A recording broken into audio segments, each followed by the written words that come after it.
إن الحمد لله نحمده ونستعينه ونستغفره ونعوذ بالله من شرور أنفسنا ومن سيئات أعمالنا من يهده الله فلا مضل له ومن يضلله فلا هادي له وأشهد أن لا إله إلا الله وحده لا شريك له وأشهد أن محمدا عبده ورسوله يا أيها الذين آمنوا اتقوا الله حق تقاته ولا تموتن إلا وأنتم مسلمون يا أيها الناس اتقوا ربكم الذي خلقكم من نفس واحدة وخلق منها زوجها وبث منهما رجالا كثيرا ونساء فاتقوا الله الذي تساءلون به والأرحام إن الله كان عليكم رقيبا يا أيها الذين آمنوا اتقوا الله وقولوا قولا سديدا يصلح لكم أعمالكم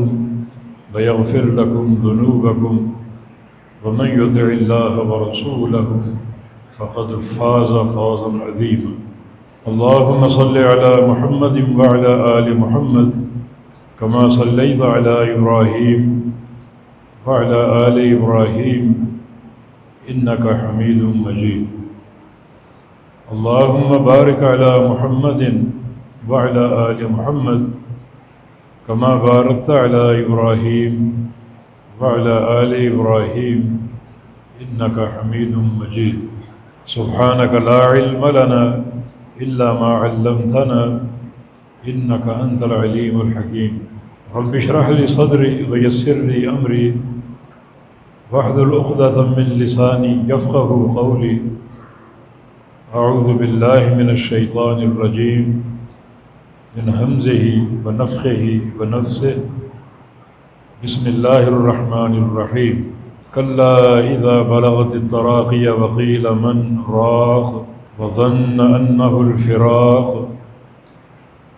والتفت الساق بالساق إلى ربك يومئذ المساق اس نشست کا جو مرکزی موضوع ہے وہ ہے موت سے لے کر جنت یا جہنم میں داخلے تک کا سفر۔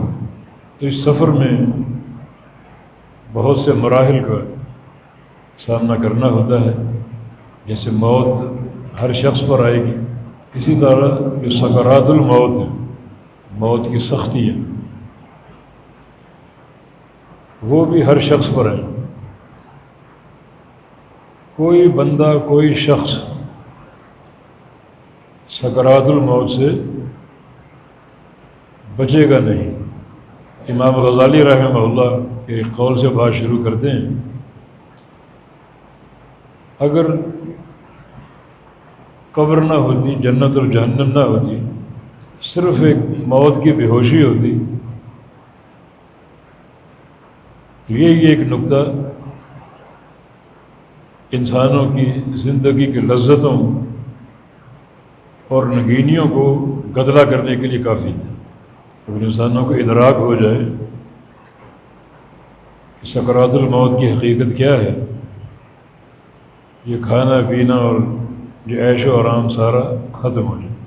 اسی معنی میں رسول اللہ صلی اللہ علیہ وسلم کی حدیث ہے، لو انکم تعلمون ما اعلم لضحکتم قلیلا ولبکیتم کثیرا وما ضاجعتم نساءکم علی فرشکم۔ جو کچھ میں جانتا ہوں مرنے کے بعد کیا ہونے والا ہے، اگر تم جان لو تمہاری ہنسیاں بند ہو جائیں اور تم مستقل رونے بیٹھ جاؤ، بستروں کی لذتوں کو بھول جاؤ، بستروں کی نیندوں کو فراموش کر دو، اور والا خرجت من الصعودات تجأرون الی اللہ، اور اپنے شہروں اور بستیوں اور گھروں کو چھوڑ کر جنگلات کا رخ اختیار کر لو اور وہاں جا کر مستقل روتے رہو اور آہوزاری کرتے رہو۔ تو آپ کے اس فرمان میں بھی اسی بات کی عکاسی ہے۔ موت سے قبل سکرات الموت کا سامنا کوئی اس کی حقیقت کو نہیں جانتا۔ لیکن موت کس چیز کا نام ہے؟ روح کے نکلنے کا۔ یسألونک عن الروح قل الروح من امر ربی وما اوتیتم من العلم الا قلیلا، آپ سے پوچھتے ہیں روح کے بارے میں، تو کہیے کہ روح جو ہے میرے رب کے امر سے ہے، اور تمہیں اس کے بارے میں کوئی علم نہیں دیا گیا، بہت تھوڑا علم۔ جب تک یہ روح بدن میں موجود ہے، بدن کو کوئی ضرب لگاؤ تکلیف ہو، کیونکہ روح موجود ہے۔ ہاں اگر روح نکل جائے اور انسان مردہ ہو جائے، اب اس کو جتنا مرضی مارتے رہو، کاٹ کے ٹکڑے ٹکڑے کر دو، اسے کوئی تکلیف کا احساس نہیں ہوگا۔ تو یہ بدن پر تکلیف کا احساس روح کے ساتھ ہے، روح کی وجہ سے۔ اور جب یہ روح ہی نکالی جائے گی، کیا اس کی کیفیت ہوگی، کتنی شدت اور کلفت ہوگی۔ یہ روح نکلنے کا عمل جو ہے یہ پاؤں سے شروع ہوتا ہے، اور پھر یہ ٹانگیں اور پنڈلیاں اور گھٹنے اور حتیٰ کہ ناف اور پیٹ اور سینہ، اور آخر میں روح جو ہے یہ حلق میں پھنس جاتی ہے اور وہاں سے نکلتی۔ اس نکلنے کو ہم آسان نہ لیں۔ یہ روح سمجھو کہ ایک ایک روئیں سے نکلے گی، جسم کے ایک ایک بال سے نکلے گی، ایک ایک جوڑ سے نکلے گی، ایک ایک پٹھے اور ہڈی سے نکلے گی، ایک ایک ناخن سے نکلے گی، اور اس کا نکلنا بڑا تکلیف دہ ہوگا۔ اس لیے امیر المومنین عمر ابن خطاب رضی اللہ عنہ فرمایا کرتے تھے، اگر مجھے دنیا کی ساری دولتیں مل جائیں تو اللہ کی راہ میں خرچ کرنے پر تیار ہوں، اس شرط کے ساتھ کہ میرا روح نکلنے کا معاملہ آسان ہے، اگلے جہاں میں جو جھانکنے کا منظر وہ آسان ہے۔ نبی علیہ السلام کی حدیث بھی ہے کہ لا تتمنوا الموت فإن حوض المطلع شدید، کہ موت کی تمنا مت کیا کرو، کیونکہ مرنے کے بعد جو اگلے جہاں میں جھانکنا ہے بہت ہی سخت، شدید اور ناقابل برداشت ہے۔ یہ سکرات الموت کیا ہے؟ یہ سکرات جمع ہے سکرات کی، اور سکرہ غشی کو اور بے ہوشی کو بولتے ہیں۔ یہ غشی اور بے ہوشی اس کے بہت سے اسباب ہوتے ہیں۔ بندہ نشہ پی لیتا ہے، شراب پی لیتا ہے، اس کو نشہ چڑھ جاتا ہے۔ لا تقربوا الصلاۃ وانتم سکارى، یہ سکارا سکرات سے ہی، جب تم بے ہوش ہو، مدہوش ہو شراب کے نشے میں، تو نماز نہ پڑھو۔ اور بعض اوقات یہ بے ہوشی کسی مرض کی بنا پر ہوتی، بے ہوشی کا دورہ پڑ جاتا، جیسے مرگی کا دورہ۔ بعض اوقات یہ بے ہوشی تکلیف کی شدت سے ہوتی، اور یہاں یہ بے ہوشی مراد ہے۔ جب روح نکلے گی، جو تکلیف کی شدت ہوگی، وہ شدت سکرات میں تبدیل ہو، وہ شدت جو ہے وہ سکرات الموت کہلاتی، جیسے قیامت کے دن بطور الناس سکارى وما هم بسکارى ولکن عذاب اللہ شدید۔ کہ قیامت کے دن آپ لوگوں کو بے ہوش دیکھو کہ بے ہوش نہیں ہوں گے، بلکہ اللہ کا سخت عذاب ان کے سامنے ہوگا، وہ بے ہوشی قائم کر دے گا۔ اس کا مشاہدہ ہی بے ہوشی، اگر وہ جسم کو برداشت کرنا پڑے، کیا اس کی کیفیت اور کیا اس کا عالم ہوگا۔ قرآن و حدیث سے سکرات الموت ثابت۔ اللہ تعالیٰ کا فرمان وجاءت سکرۃ الموت بالحق ذلک ما كنت منہ تحید، اور آ گئی موت کی بے ہوشی، موت کی تکلیف اور موت کی سختی، اور یہ وہ چیز ہے جس سے تو بھاگتا تھا، دوڑتا تھا۔ جاءت سکرۃ الموت، موت کی بے ہوشی آ گئی حق کے ساتھ۔ اس آیت کا مخاطب یا تو انسان ہے، ہر انسان، ہر بندہ، یا پھر کافر ہے، کیونکہ کافر انکار کرتے تھے امور آخرت کا۔ تو آج موت کی بے ہوشی آ گئی، موت کی جو سختیاں تم پر طاری ہو گئیں۔ اور ذالک ما کنت منہ تحید، اس کے دو معنی ہیں طلبہ کے لیے، ایک ما موصولہ ہے یا ما نافیہ ہے۔ ما موصولہ ہو تو معنی یعنی ذالک الذی کنت منہ تحید، کہ یہ وہ سختی ہے جس سے تم بھاگتے تھے اور تم نفرت کرتے تھے، ڈرتے تھے۔ یا پھر یہ ما نافیہ ہے، اس سے تم بھاگ نہیں سکتے، کوئی بندہ موت سے فرار اختیار نہیں کر سکتا، ہر بندہ موت کا بھی شکار ہوگا، اور جو موت کی سکرات ان کا بھی سامنا کرے گا۔ ہاں، سکرات کا وقت محدود نہیں، نہ شریعت نے وقت کی تحدید کی ہے۔ یہ موت کی سکرات ایک لمحے کے لیے بھی طاری ہو سکتی ہے، ایک گھنٹے کے لیے بھی، ایک دن کے لیے بھی، کئی دنوں کے لیے بھی سکرات طاری ہو سکتی ہے، وقت کی تحدید نہیں۔ لیکن ہر بندے پر سکرات الموت طاری ہوگی۔ علماء نے اس آیت کریمہ سے بھی استدلال کیا ہے، کل نفس ذائقۃ الموت، ہر نفس موت کو چکھنے والا ہے۔ تو اس چکھنے سے مراد سکرات الموت، شدتیں اور سختیاں موت کی ہر بندہ چکھنے والا ہے۔ اور نبی علیہ السلام کی ایک حدیث کا عموم، جب آپ پر یہ وقت آیا، آپ نے فرمایا تھا کہ لا الہ الا اللہ ان للموت لسکرات، لا الہ الا اللہ، موت کی بڑی سختیاں ہیں، سکرات اور بے ہوشیاں ہیں، اور تکلیفیں ہیں، شدتیں ہیں، آپ فرما رہے ہیں۔ اور اس میں آپ نے کسی طبقے کی نہ تخصیص کی نہ استثناء کیا، مانا ان سختیوں کا سب کو سامنا کرنا پڑے گا، وہ کم ہوں یا زیادہ ہوں، شدید ہوں یا ہلکی ہوں، دورانیہ چند لمحات کا ہو یا کئی گھنٹوں کا یا کئی دنوں کا ہو، یہ معاملہ اللہ تعالیٰ کے اختیار ہے۔ یہ آیت کریمہ دلیل ہے سکرات الموت کی۔ ایک اور اللہ تعالیٰ کا فرمان، فرمایا کہ وَلَوْ تَرَى الظَّالِمِينَ فِي غَمَرَاتِ الْمَوْتِ، کہ آپ ظالموں کو دیکھیں گے موت کے نشوں اور موت کی تکلیفوں اور موت کی سختیوں میں، وَالْمَلَائِكَةُ بَاسِطُو أَيْدِيَهُمْ، اور فرشتے اپنے ہاتھ ان کی طرف بڑھائیں گے، یعنی موت کے وقت ہاتھ بڑھانے کا معنی ان کو مارنے کے لیے، ان پر شدت اور سختی قائم کرنے کے لیے فرشتے جو ہیں وہ اپنے ہاتھ ان کی طرف بڑھائیں گے اور ان پر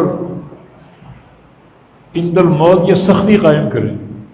اب اس ضرب کی شدت اور کیفیت کو کوئی نہیں جانتا، جہاں ایک اور اس سے دلال ہو سکتا ہے۔ یہ بات ظالمین کے بارے میں فرمائی گئی، اور ظلم کے بہت سے معنی، اور جو سب سے پہلی تفسیر ہے ظلم کی وہ شرک ہے۔ الذین آمنوا ولم یلبسوا ایمانہم بظلم، یہاں ظلم کی تفسیر خود اللہ کے نبی نے شرک کے ساتھ کی، تو پہلا معنی ظلم کا شرک ہے، کیونکہ اصل معنی ظلم کا کیا ہے؟ وضع الشیء فی غیر محلہ، کسی شے کو رکھنا اس کی نامناسب مقام۔ تو توحید اللہ کا حق ہے، عبادت اللہ کا حق ہے، ربوبیت اللہ کا حق ہے، اور یہ بات آپ غیر اللہ کو دے دیں، یہ فی غیر محلہ، سجدہ کسی غیر اللہ کو کریں، رب کسی غیر کو مانیں، دادا کسی غیر کو مانیں، مشکل کشا کسی غیر کو مانیں، حاجت روا کسی غیر کو مانیں، یہ سب ظالمین ہیں۔ یہاں ظالمین کو مقید کیا غمرات الموت کے ساتھ۔ اس وقت فرشتے جب روح قبض کریں گے اپنے ہاتھ ان کی طرف بڑھائیں گے، کیوں بڑھائیں گے؟ مارنے کے لیے، اور یہ معنی خود قرآن نے بیان کیا، وَلَوْ تَرَىٰ إِذْ يَتَوَفَّى الَّذِينَ كَفَرُوا الْمَلَائِكَةُ يَضْرِبُونَ وُجُوهَهُمْ وَأَدْبَارَهُمْ، کہ آپ دیکھیں گے جب کافروں کو فرشتے موت دیں گے، ان کی روح قبض کریں گے، اور شرک سے بڑا کفر کوئی نہیں، جب ان کی روح قبض کریں گے تو ماریں گے ان کے چہروں اور ان کی ادبار کو، چہروں کو اور پیٹھوں کو ماریں گے۔ یعنی فرشتے جو ہاتھ بڑھائیں گے مارنے کے لیے، اور یہ ایک بڑا تکلیف دہ منظر۔ یہی چیز موت کی سکرات ہے۔ اور ایک اور مقام پر فرمایا کلا اذا بلغت التراقی وقیل من راق، جب یہ جان حلق میں پھنس جائے گی،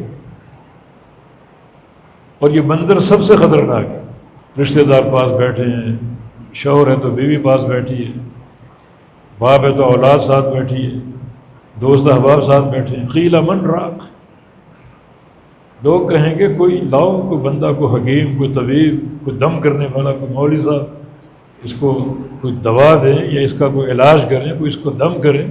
یہ باتیں ہو رہی، باتیں سن رہے ہو، کوئی کہہ رہا ہے اس کو آغا خان لے جاؤ، کوئی کہتا ہے اس کو لیاقت نیشنل لے جاؤ، کوئی کہتا ہے فلاں جگہ لے جاؤ، فلاں جگہ لے جاؤ۔ وظن انہ الفراق، اندر سے وہ یقین کر چکا کہ جدائی کی گھڑی آ گئی، اب نہ آغا خان کام آئے گا، نہ کسی کا دم کام آئے گا، نہ کسی ڈاکٹر کا علاج کام آئے گا۔ اور والتفت الساق بالساق، یہ موت کی شدت تھی۔ پنڈلی پنڈلی سے لپٹ جائے گی۔ پنڈلی جو ہے یہ لغت عرب میں جو اس کا دوسرا معنی وہ مشقت اور مشکل، ایک مشکل دوسری مشکل سے لپٹ جائے گی۔ ایک مشکل ہے نزع کی کیفیت جو جھیل رہا ہے، اگلی مشکل اس کو دکھائی دے رہی ہے، قبر ہے اور میدان محشر ہے اور قیامت کے احوال ہیں اور قیامت کی مشکلات ہیں۔ والتفت الساق بالساق، ایک مشکل کئی مشکلات کے ساتھ لپٹ جائیں گی اور اس کو سب نظر آ رہی ہیں۔ تو آیت کریمہ بھی سکرات الموت کی دلیل، اب الی ربک یومئذ المساق، تیرا جانا تیرے رب کی طرف۔ معنی یہ نہ سمجھو کہ مر کے تم کہیں اور چلے جاؤ کہ جان چھوٹ جائے گی۔ خالق بھی وہ ہے، مالک بھی وہ ہے، رازق بھی وہ ہے، موت بھی اس کے امر سے آئی اور مرنے کے بعد جانا بھی اس کے پاس۔ کوئی وقت ایسا نہیں کہ اللہ تعالیٰ سے تم دور ہو سکو یا اوجھل ہو سکو، جانا بھی رب تعالیٰ کے پاس۔ یہ ساری آیات کریمہ سکرات الموت کی دلیل، اور بہت سی احادیث بھی، مگر سب سے واضح جو حدیث ہے وہ سکرات الموت جو نبی علیہ السلام پر طاری ہو۔ صحیح بخاری میں حدیث سیدہ عائشہ صدیقہ رضی اللہ عنہا کی، فرماتے ہیں کہ کان بین یدی رکوہ، نبی علیہ السلام پر جب یہ آخری وقت طاری ہوا، توفی رسول اللہ صلی اللہ علیہ وسلم فی بیتی و فی یومی و بین سحری و نہری، نبی علیہ السلام کا انتقال جس دن ہوا اس دن میری باری تھی، جو آپ نے بیویوں باریاں تقسیم کی باری میری تھی، اور انتقال میرے گھر میں ہوا۔ اس میں سیدہ عائشہ صدیقہ کے گھر کی فضیلت، ان کے حجرے کی فضیلت، کیونکہ اللہ تعالیٰ نبی کی روح قبض کرنے کے لیے جس زمین کو پسند کر لیتا ہے اسی جگہ پر نبی کی روح قبض کرتا ہے۔ اور اس میں یہ بھی ایک رہنمائی کہ نبی کو وہاں سے ہٹایا نہ جائے، وہیں دفن کیا جائے، وہ جگہ اللہ کی پسندیدہ ہے۔ تو اس پوری جو زمین کے ٹکڑے نبی کی روح قبض کرنے کے لیے اللہ تعالیٰ نے سیدہ عائشہ صدیقہ طاہرہ مطہرہ رضی اللہ عنہا کے حجرے کا انتخاب کیا۔ باری بھی میری تھی، گھر بھی میرا تھا، اور اس وقت نبی علیہ السلام کا سر مبارک میرے سینے سے ٹکا ہوا تھا، میرے سینے سے ٹکا ہوا تھا۔ اور عائشہ صدیقہ کا ایک مقصد یہ بھی تھا کہ لوگ کہتے ہیں کوئی وصیت کی تھی، اس وصیت کو پہلے میں سنتی، گھر بھی میرا، باری بھی میری، اور آپ کا سر میرے سینے سے ٹکا ہوا ہے، مجھ سے بڑھ کر آپ کے قریب کون تھا؟ کب وصیت کی، کس نے سنی، یہ وصیت کہاں سے بنا لی گئی؟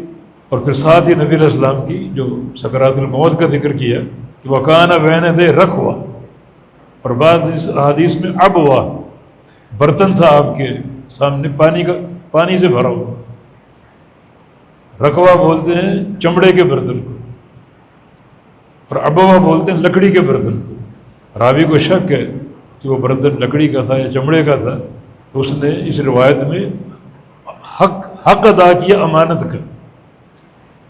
رکوہ صرف نہیں کہا، ہو سکتا ابوا ہو، اور صرف ابوا نہیں ہو سکتا رکوہ ہو۔ تو یہ دونوں الفاظ کو ذکر کر کے حدیث کو روایت کرنے کی امانت کا حق ادا کیا۔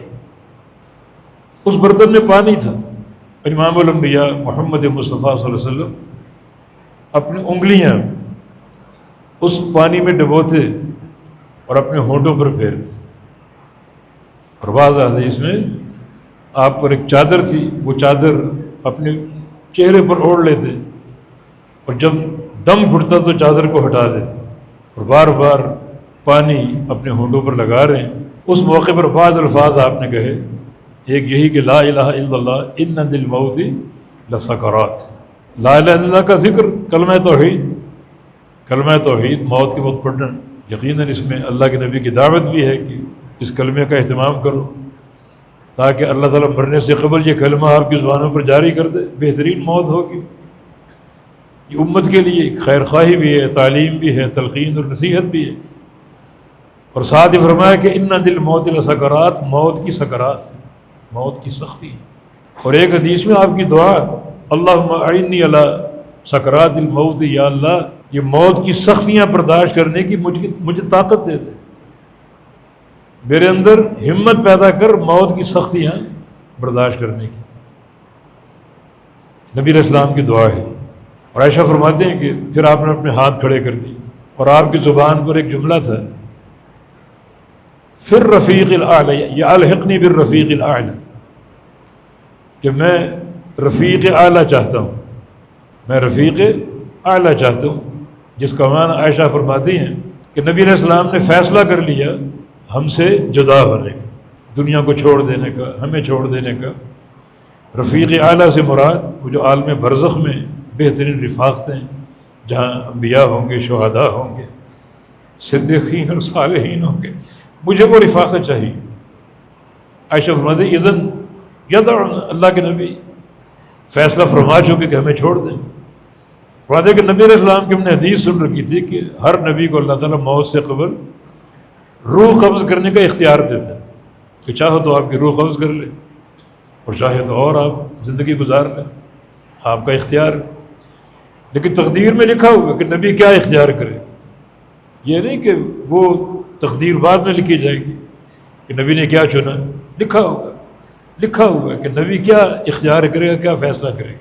عائشہ کہتی جب نبی علیہ السلام نے پھر رفیق الاعلیٰ کہا تو میں اس حدیث کو سامنے رکھ کر سمجھ گئی کہ اللہ کے نبی دنیا کو چھوڑنے کا فیصلہ فرما چکے، پھر رفیق الاعلیٰ، کہ میں رفیق اعلیٰ چاہتا ہوں، یعنی برزخ کی جو شاندار رفاقتیں، جہاں انبیاء ہوں گے، میرا باپ ابراہیم ہوگا، موسیٰ اور عیسیٰ ہوں گے، ان کی رفاقت چاہتا ہوں، صالحین کے ساتھ اور شہداء کے ساتھ اور صدیقین کے ساتھ، یہ رفیق اعلیٰ۔ من یطع اللہ والرسول فاولئک مع الذین انعم اللہ علیہم من النبیین والصدیقین والشہداء والصالحین، یہ چار طبقات، یہ رفیق اعلیٰ ہے، مجھے ان کا ساتھ چاہیے۔ اور پھر جو ہاتھ آپ نے اٹھا رکھے تھے ایک دم نیچے کو لٹک گیا، اور نبی علیہ السلام انتقال فرما۔ آپ کی بیٹی فاطمہ پاس بیٹھی ہوئی تھی، وہ کیفیت یہ وہ بھی دیکھ رہی، فرماتے کہ واہ کربا ابدا، ہائے میرے بابا کی تکلیف۔ نبی علیہ السلام فرماتے کہ لا کربا علی ابیک بعد اليوم، میری بیٹی آج کے بعد تیرے بابا اور کوئی تکلیف نہیں آئے گی، یہ آخری تکلیف ہے، زندگی تکلیفیں ہم گزاری، قوم نے برتاؤ کیے، برے سلوک کیے، بڑے خطرناک لمحات سے گزرا، جنگ احد کا معاملہ اور طائف کا سفر، اور بڑے پریشان کن شیب ابی طالب میں 3 سال معصور ہو کر گزارے، اور یہ آخری تکلیف ہے۔ اور پھر آپ کا انتقال ہوا، یا ابتا، اے میرے بابا، اجاب رب دعا، رب نے آپ کو بلایا اور آپ نے رب کی پکار پر لبیک کہہ دیا۔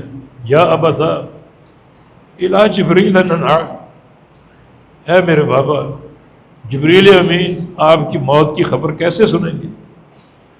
23 سالہ آپ کی رفاقت، آپ کی دوستی، دن رات آتے وہی لے کر، آسمانوں سے پیغام لے کر، کیا وہ منظر ہوتے تھے۔ تو جبریل امین آپ کی موت کی خبر کس طرح سن کر برداشت کریں گے؟ یا ابتا جنت الفردوس مأوا، اے میرے بابا جنت الفردوس آپ کا ٹھکانہ۔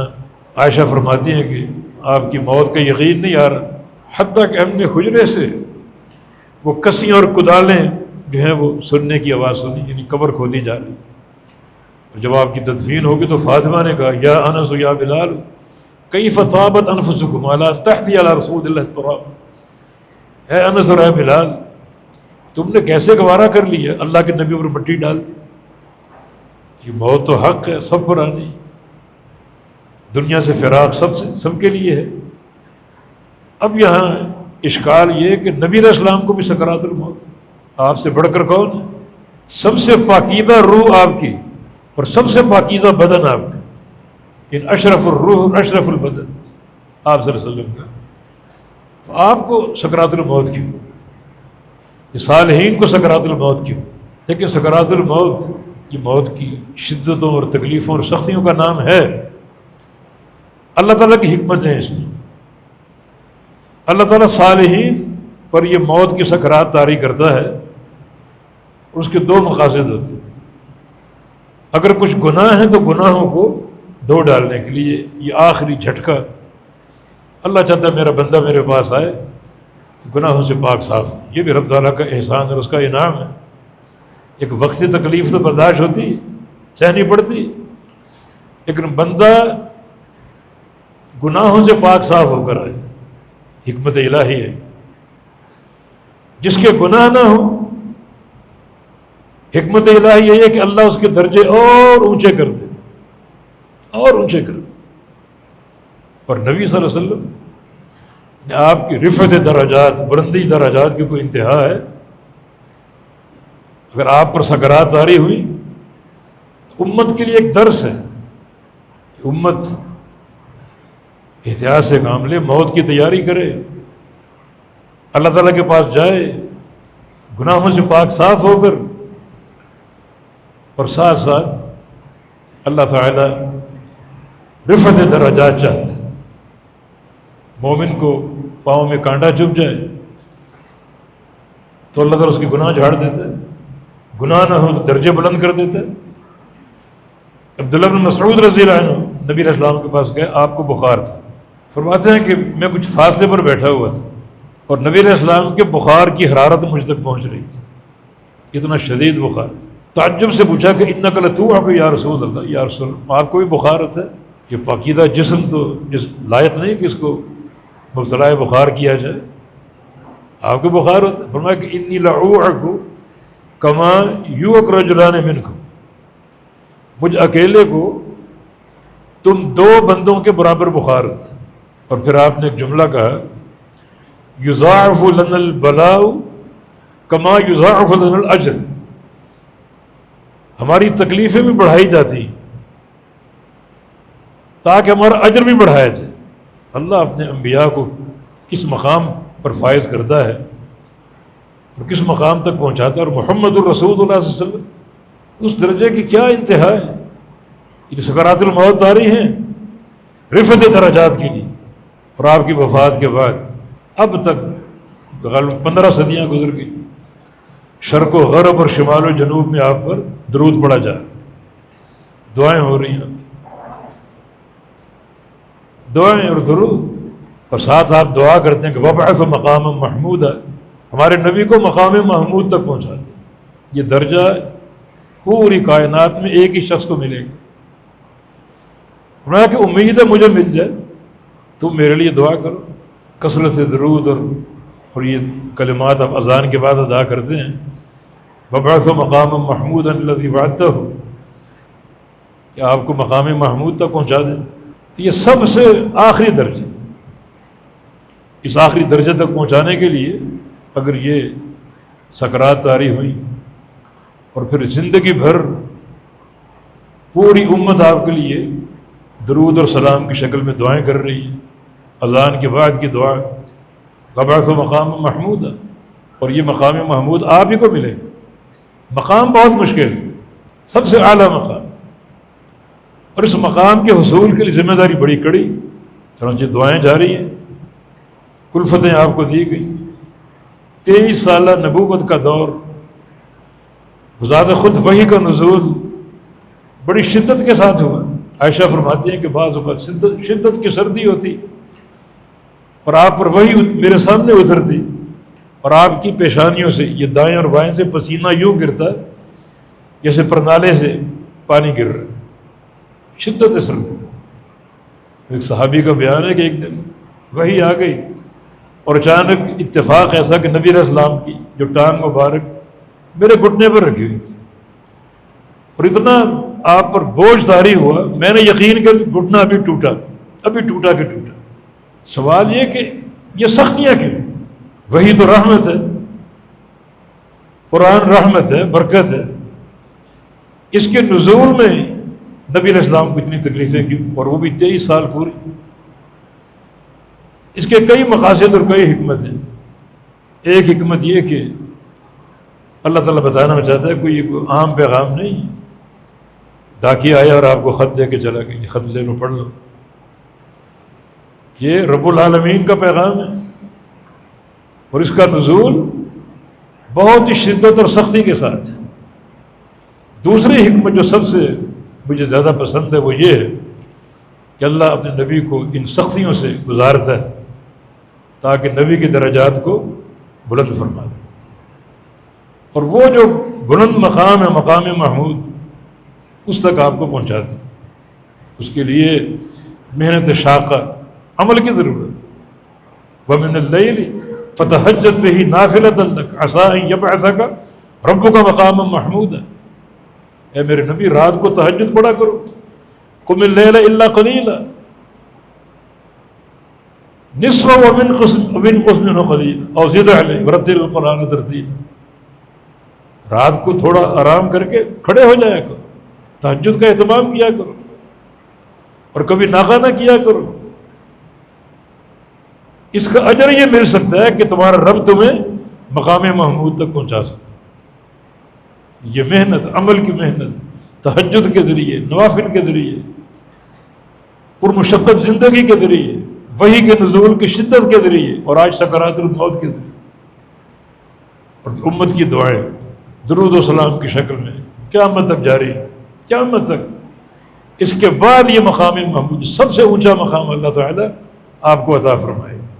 تو خیر کثیر کے حصول کے لیے محنت شاقہ کی ضرورت. تو یہ حدیث بھی، یہ احادیث بھی سکرات الموت کی دلیل. یہ جو وقت ہے، آخری وقت، اس وقت کی نزاکتوں کو ہم نہیں جانتے. جب آخری وقت آ رہا ہے تو پہلی چیز جو بندے کے سامنے ہے اور ہونی چاہیے وہ ہے کل امرئ یبعث علی ما مات علیہ. ہر بندے کی موت اس عمل پر آئے گی جو عمل کرتے ہوئے مرے گا.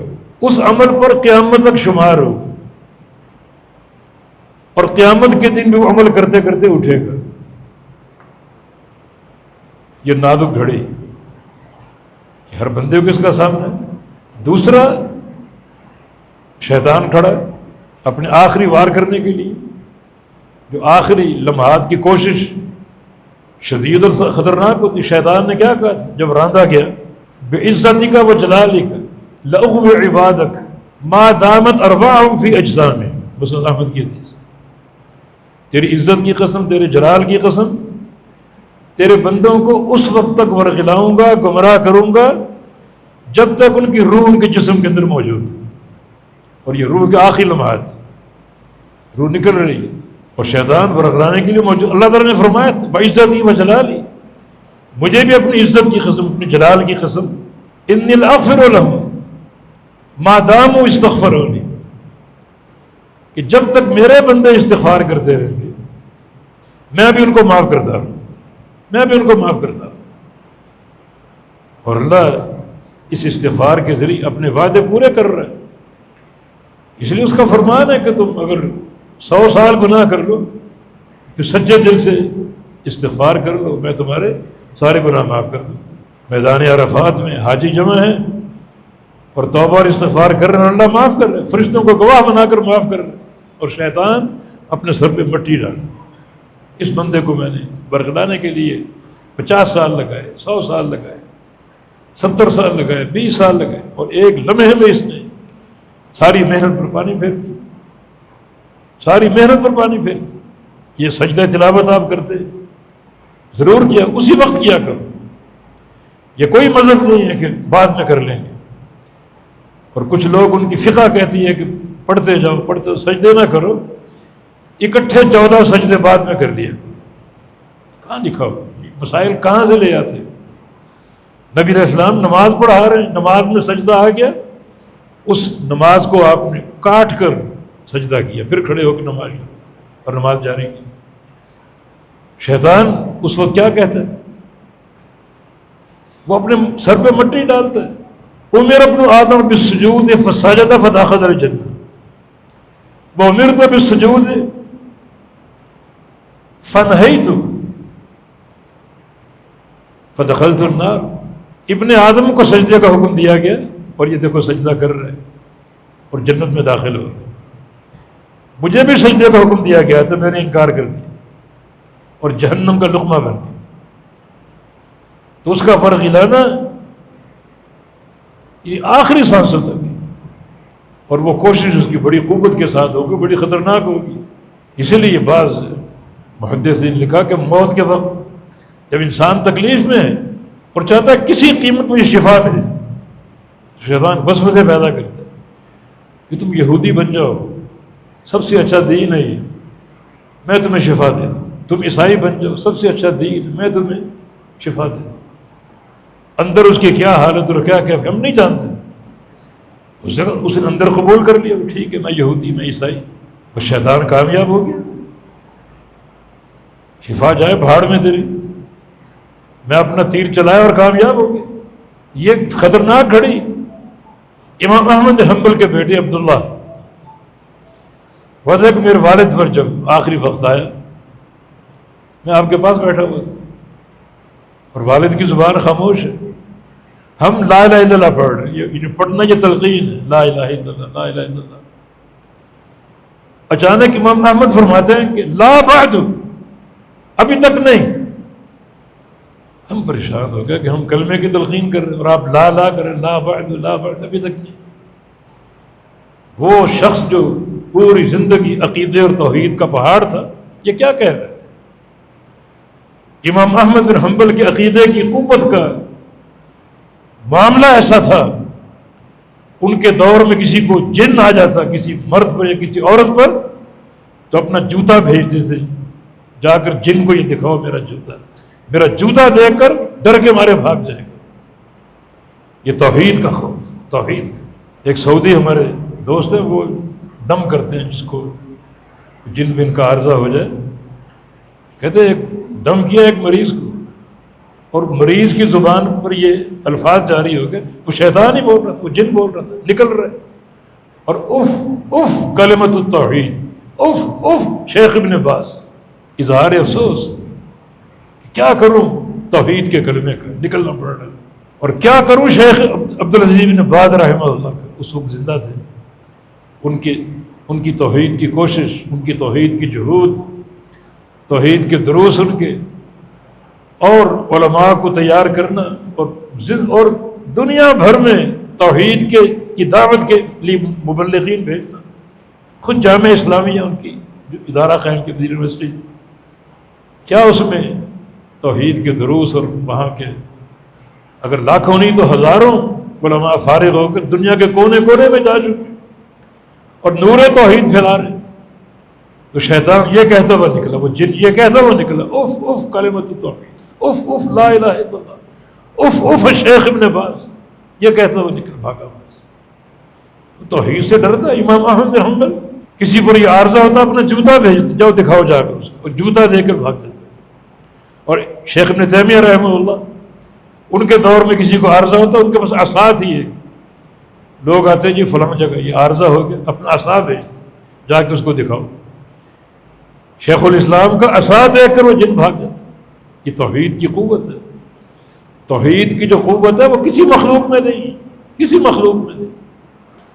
امام احمد لا بعد لا بعد، ہم لا الہ الا اللہ پڑھے تلقین کے لیے، لا بعد ابھی نہیں ابھی نہیں ابھی نہیں۔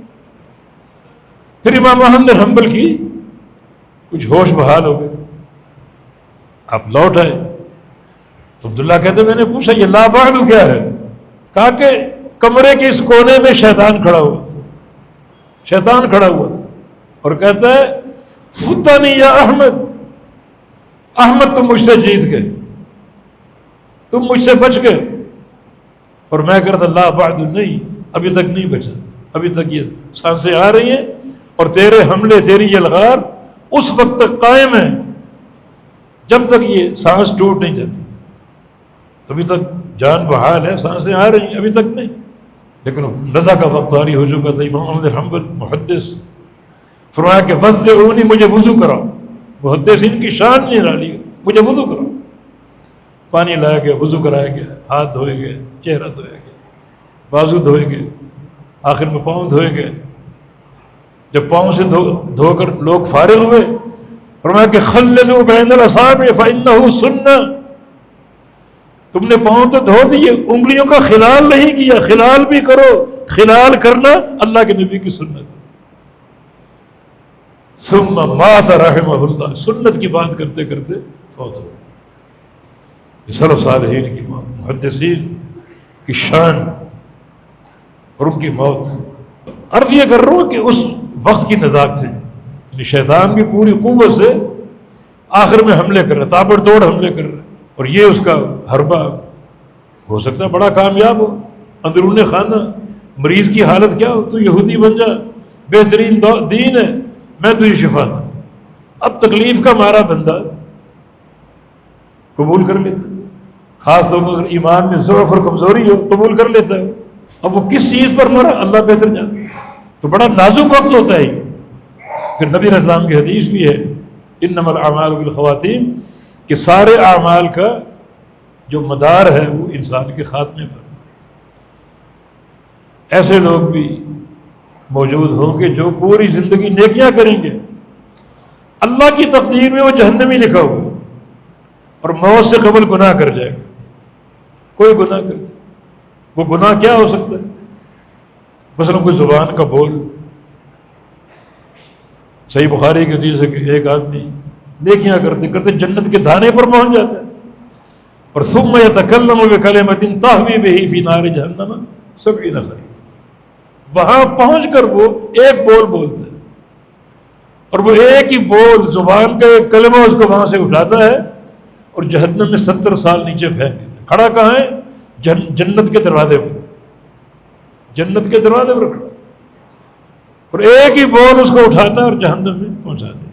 پھر یہ وقت بھی اس لحاظ سے بڑا حساس اور نازک ہے کہ اعمال کا جو دار و مدار وہ انسان کے خاتمے پر۔ کچھ لوگ برے ہوتے ہیں، بوقت موت اللہ ان کو نیکی کی توفیق دے دیتے ہیں اور وہ نیکی کر جاتے ہیں اور ان پر ان کی موت آ جاتی ہے اور اس کا خاتمہ نیکی پر ہو جاتا ہے، اور اللہ اپنے وعدے کے مطابق اس کو جنت کا داخلہ عطا فرماتا ہے۔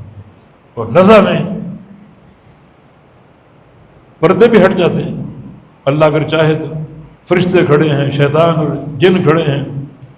اور نبی علیہ السلام کی حدیث بھی آخری وقت میں 2 طرح کے فرشتے موجود ہوتے ہیں، کچھ وہ جن کے پاس جنت کے کفن ہوتے ہیں، جنت کی خوشبو ہوتی ہے، اور کچھ وہ جن کے سیاہ چہرے اور جہنم کے کفن اور جہنم کی جو بدبوئیں ان کے ساتھ ہوں گی۔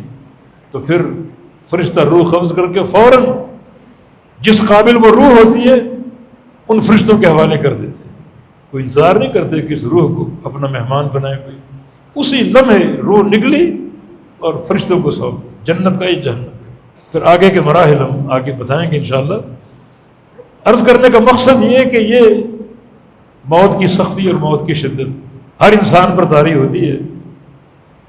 نبی علیہ السلام کی بعض حدیث نکلتا ہے کہ مومن کی روح یوں نکلتی ہے جیسے مشکیزے سے پانی کا قطرہ، اور کافر کی روح یوں نکلتی ہے جیسے پتلا گیلا کپڑا ہو اور اس کو کانٹوں پر ڈال دیا گیا ہو، پھر اس کو کھینچ کر نکالا جائے تو بڑی شدت اور سختی کے ساتھ۔ لیکن جیسے بھی روح نکلی، سکرات الموت ضروری، وہ ایک لمحے کے لیے کیوں نہ، ایک لمحے کے لیے کیوں نہ، بار کیا یہ روح کا نکلنا جلدی یا دیر سے، نرمی کے ساتھ یا شدت کے ساتھ، یہ کسی انسان کے نہ بہتر ہونے کی دلیل ہے نہ بدتر ہونے کی دلیل۔ ہاں کافر کا یہ انجام ہے، اللہ تعالیٰ نے ذکر کیا کہ کافروں کی روح جو ہے بڑی ایک بدترین طریقے سے بڑی اذیتوں کے ساتھ نکلے گی۔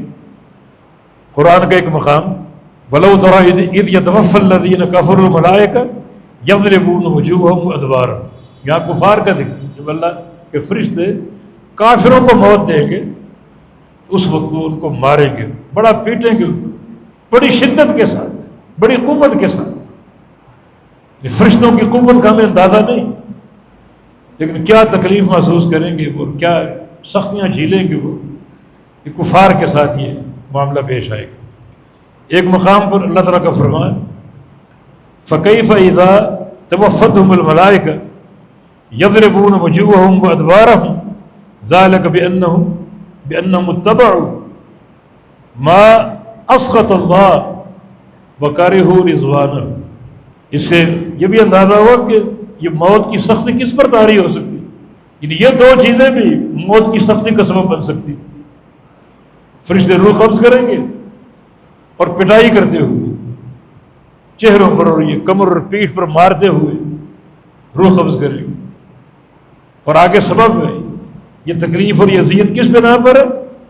ذالک بأنہم اتبعوا ما اسخط اللہ، یہ وہ لوگ ہیں جنہوں نے اتباع کی اس چیز کی جو اللہ کی ناراضگی کا باعث تھی۔ اتباع کی دو ہی صورتیں، کچھ اتباع اللہ کو ناراض کر دیتی اور کچھ اتباع اللہ کو راضی اور خوش کر دیتی۔ اللہ کس اتباع پر خوش ہوتا ہے؟ فرمایا کہ قل ان کنتم تحبون اللہ فاتبعونی یحببکم اللہ ویغفر لکم ذنوبکم واللہ غفور رحیم۔ کہ لوگوں اگر تم اللہ کی محبت کے طلبگار، اس کی رضا کے طلبگار ہو تو میری اتباع کرو۔ یہ اتباع اللہ کو خوش کرنے والی، اللہ کو راضی کرنے والی، اور غیر رسول کی اتباع اللہ کو ناراض کرنے والی، اللہ اس کو ناراض ہو۔ تو اگر نبی کے دامن کو چھوڑو گے، جس کا چاہو دامن تھام لو، اس پر شریعت نے بحث ہی نہیں کی۔ آگے ہے نا وَكَرِهُوا رِضْوَانَهُ، یہ لوگ ایسی چیز کی اتباع کرتے جو اللہ کی ناراضگی کا باعث اور اللہ کی رضا کو، اس کی محبت کو ناپسند کرتے۔ انہیں معلوم نہیں تھا اللہ کی رضا، اللہ کی محبت اس کے رسول کی اتباع میں۔ رسول کا دامن چھوڑ دی، کس کی اتباع کی؟ جس کی اتباع اللہ کو ناراض کرنے والی۔ غیر رسول کی اتباع اللہ کی ناراضگی کا باعث۔ یہ بات نوٹ کر لو، کوئی کام آپ صحیح بھی کر جائیں مگر دل میں سوچ یہ ہو کہ میرے باپ دادا ایسا کرتے تھے، تو وہ صحیح کام بھی قابل قبول نہیں۔ صحیح کام کی بنیاد بھی رسول اللہ کی اتباع، باپ دادا کی نہیں۔ کوئی صحیح کام آپ کر جائیں یہ سوچ کر کہ ہمارے پیر صاحب کی یہ تلقین اور تربیت ہے، نبی کا نام ہی نہیں، تو صحیح کام کر بھی جائیں تو پھر بھی قابل قبول نہیں، کیونکہ آپ کے دل میں نیت اور سوچ کیا ہے؟ رسول اللہ کا تو نام ہی نہیں۔ ہر عمل مقرون ہے عقیدے کے ساتھ۔ عمل میں عقیدے کی اتباع جو ہے وہ نبی علیہ السلام کی اتباع کی فرضیت ہے، اس کو عقیدہ بناؤ۔ عمل اگر ٹھیک کرتے بھی جاؤ لیکن باپ دادا کے نام پر اور قوم اور برادری کے نام پر، پیروں مرشدوں کے نام پر، تو اللہ عمل قبول نہیں کرے گا جب تک یہ احساس نہ ہو عمل کی صحت کی کہ یہ رسول اللہ کی سنت ہے، یہ رسول اللہ کا طریقہ ہے صلی اللہ علیہ وسلم، پھر وہ قابل قبول ہو۔ لیکن عذاب قبر کا سبب یہ دو چیزیں، یعنی اتبعوا ما اسخط اللہ وکرہوا رضوانہ، انہوں نے اتباع کی کس کی؟ جس کی اتباع اللہ کو ناراض کر دے۔ کہ میں نے اتباع کے لیے ایک نمونہ اور سیمپل بھیجا ہے اور وہ محمد مصطفیٰ علیہ السلام، اس کا تم نام ہی نہیں لے رہے کہ فلاں کا عمل، فلاں کا وسیلہ، فلاں کا طریقہ، یہ بھلا کیسے قابل قبول ہو سکتا؟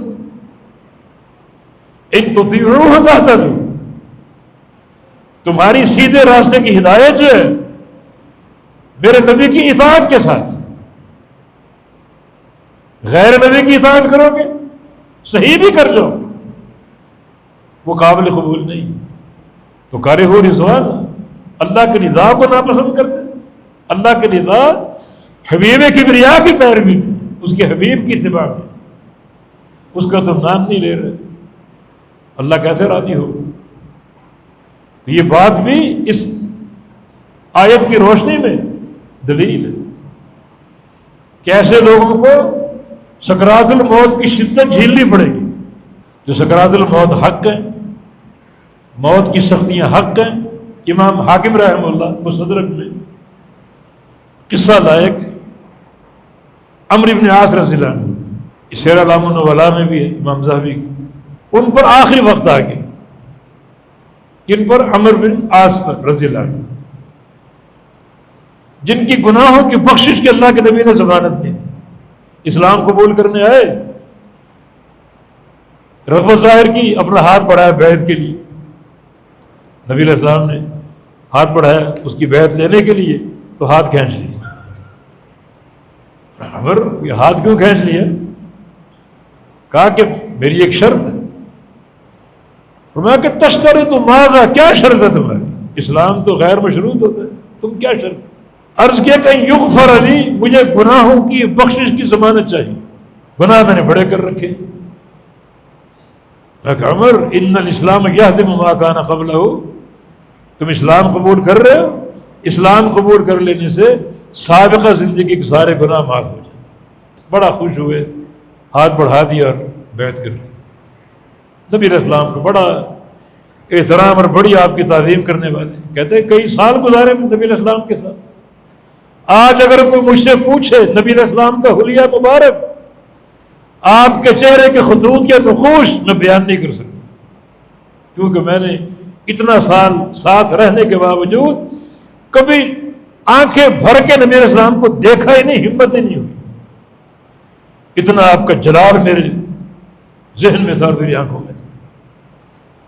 بڑے ان کے مراقب میں، بڑے علاقے فتح کیے. موت کا وقت آ گیا. ان کا بیٹا عبداللہ بن عمر ساتھ بیٹھا ہوا تھا اور باتیں کر رہے ہیں ہوش و حواس کی. جو چہرے ہوتے ہیں خاص طور پر قریش کے، وہ بوقت موت پہچانے جاتے ہیں کہ نزع کا وقت آ گیا. عبداللہ نے دیکھ لیا کہ یہ عالم نزع ہے، لیکن ہوش و حواس بھی قائم ہے. ہوش و حواس قائم ہونے کی ایک دلیل یہ ہے کہ ان کے پاس ایک صندوق لایا گیا، اس میں سونا تھا، اور کہا کہ آپ کی جو فلاں علاقے کی تجارت ہے یہ اس کا پرافٹ، اس کا نفع ہے. دیکھ کر بڑا ایک ملال آ گیا کہ مجھے یہ مال ساتھ لے جانا پڑے گا، اس کا بھی حساب دینا پڑے گا. مرتے مرتے یہ مال بھی میرے دامن کے ساتھ لٹک گیا، اس کا بھی حساب دینا پڑے گا. عبداللہ یہ صندوق تم لے لو. لیکن عبداللہ بڑے زاہد، دنیا سے بے رغبتی، کثیر و عبادت ہے. ابا جان مجھے اس مال کی حاجت نہیں، حالانکہ صندوق بھرا ہوا سونا، مجھے اس مال کی نہ حاجت ہے نہ طلب ہے نہ کوئی محبت ہے، میں اس مال کا کیا کروں؟ تو فرمایا کہ یا لیتہ ملیئا بعرۃ، کاش یہ صندوق جو ہے اس میں سونا نہ ہوتا، بکری کی مینگنے ہوتی، گائے بھینس کا گوبر ہوتا، اونٹ کی لید ہوتی، سونا نہ ہوتا. مجھے اس کا بھی حساب دینا پڑے گا. ان ہوش و حواس کی باتیں ہو رہی. تو عبداللہ نے یہ موقع دیکھ کر ایک سوال کیا کہ یہ ابا جان آپ پر نزع بھی طاری ہے اور آپ کے حواس بھی قائم ہے، ہوش بھی قائم ہے، کچھ بتا سکتے ہیں کہ آپ موت کو کیسا دیکھ رہے ہیں؟ موت کو کیسا دیکھ رہے ہیں؟ فرمایا کہ یا بنی الموت اشد من ان یوصف، مجھے سکرات الموت نظر آ رہے ہیں، مگر ایسے الفاظ دنیا میں ایجاد ہی نہیں ہوئے جو موت کی سختی کو بیان کر سکے. ایسے الفاظ میرے پاس نہیں جو موت کی سختی کو بیان کر سکے. ایسے الفاظ ہیں ہی نہیں میرے پاس، وہ نقشہ کھینچ نہیں سکتا. مگر تمہارے قریب کچھ بات کرتا ہوں کہ ان رضوہ فوق راسی، مجھے اس وقت ایسا بوجھ محسوس ہو رہا ہے. رضوہ ایک پہاڑی سلسلہ ہے، جیسے مری اور کشمیر کے پہاڑی پہاڑ پہاڑی پہاڑ، ان سارے پہاڑوں کو جمع کر کے میرے سر پہ لا دیا گیا۔ وقات میں بدنی شوق کا لگتا ہے کہ نوکدار کانٹے میرے پیٹ میں بھر چکے۔ وَكَأَنَّ النَّفَسِ يَخْرُجُ مِنْ إِبْرَةٍ، اور لگتا ہے کہ یہ جو سانس ہے میری یہ سوئی کے ناکے سے نکل، اس قدر سانس کی تنگی، یہ سکرات الموت۔ لیکن ہم نے عرض کیا نا کہ سکرات سب پر طاری ہوتی، اللہ کی حکمت ہے، مومنین پر طاری ہوتی ہیں، صالحین پر طاری ہوتی ہیں۔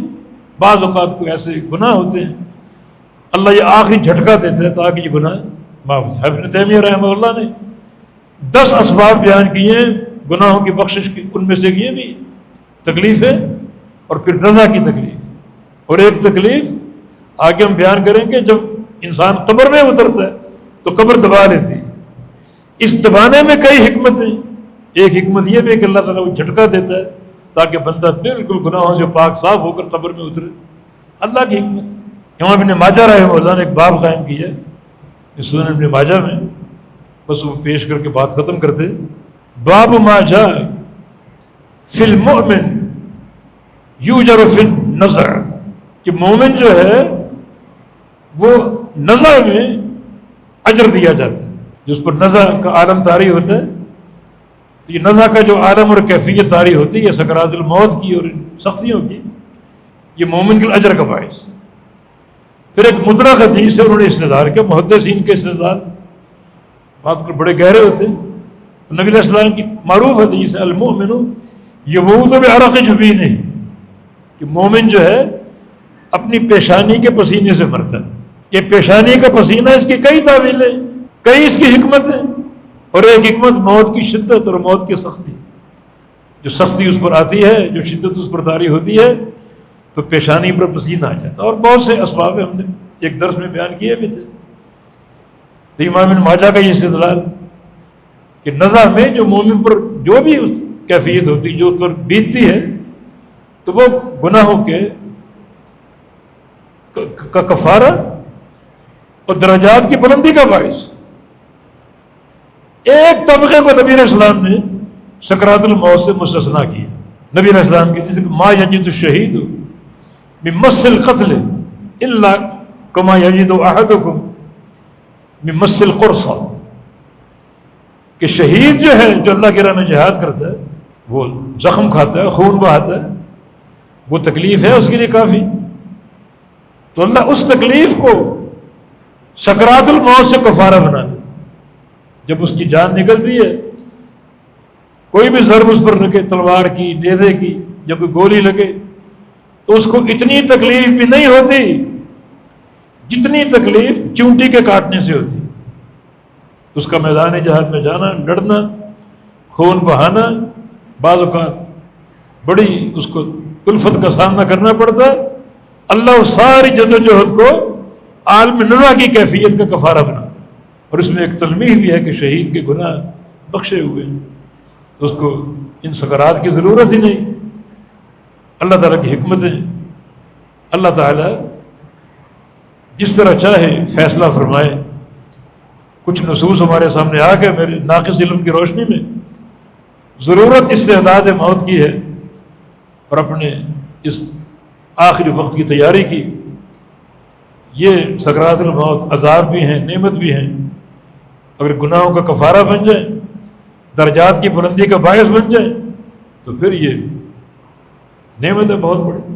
عائشہ فرماتی ہیں رضی اللہ عنہ کہ پہلے میں سمجھتی سوچتی تھی اس بندے پر سکرات الموت طاری ہو وہ برا انسان، وہ گناہ گار اور فاسق اور فاجر انسان، لیکن میں نے جب نبی علیہ السلام کو دیکھا، آپ کا سر میرے سینے ٹکا ہوا ہے اور اتنی سکرات، کبھی دم گھٹ رہے، کبھی انگلیاں گیلی کر کے آپ لگا رہے ہیں اپنے ہونٹوں سے، تو پھر لا اکرہ شدت الموت لاحد ابدا بعد رسول اللہ صلی اللہ علیہ وسلم۔ تو نبی علیہ السلام کو دیکھنے کے بعد اب یہ موت کی سختیاں اور موت کی سکرات میں اب ناپسند نہیں قرار دیتا۔ جو اللہ کے نبی پر سختیاں آئیں وہ اس کی حکمتیں ہیں، تو مانا یہ سختی کسی انسان کے برا ہونے کی دلیل نہیں۔ اور ایک انسان اگر بیٹھے بیٹھے مر گیا فوراً، تو اس کے اچھا ہونے کی دلیل نہیں، اصل چیز جو اس کے اعمال ہے، اس کا عقیدہ اور اس کی توحید ہے۔ مگر ظاہری طور پر یہ چیزیں جو ہیں وہ اللہ تعالی حکمتوں کے تحت ہے۔ کچھ لوگوں کے لیے سکرات الموت سراسر اذیت ہے، وہ ان اذیتوں کے مستحق ہیں، ان تکلیفوں کے مستحق ہیں۔ والتفت الساق بالساق، اس وقت جو تکلیف ہے وہ تکلیف مل گئی آخرت کی تکلیف کے ساتھ اور قبر کے عذاب کے ساتھ، وہ اس کے مستحق ہیں۔ اور کچھ لوگوں کی یہ تکلیفیں گناہوں کا کفارہ ہے، اور کچھ لوگوں کی تکلیفیں درجات کی بلندی اور رفعت کا باعث۔ اللہ تعالی ہمارے ساتھ ایسا معاملہ فرمائے کہ اس کی رحمت اور محبت اور رضا کے تقاضے کے تحت ہو۔ اللہ ہم کو اعمال صالحہ کی توفیق دے، عقیدے کی اصلاح کی توفیق دے، اور اللہ ہم سب کی آخرت اچھی کر دے، ہماری موت اچھی کر دے، قبر اچھی کر دے، اور اللہ ہم کو آخر دم تک عقیدہ توحید پر قائم رکھے۔ اقول قولی ھذا واستغفر اللہ لی ولکم وآخر دعوانا الحمد للہ رب العالمین۔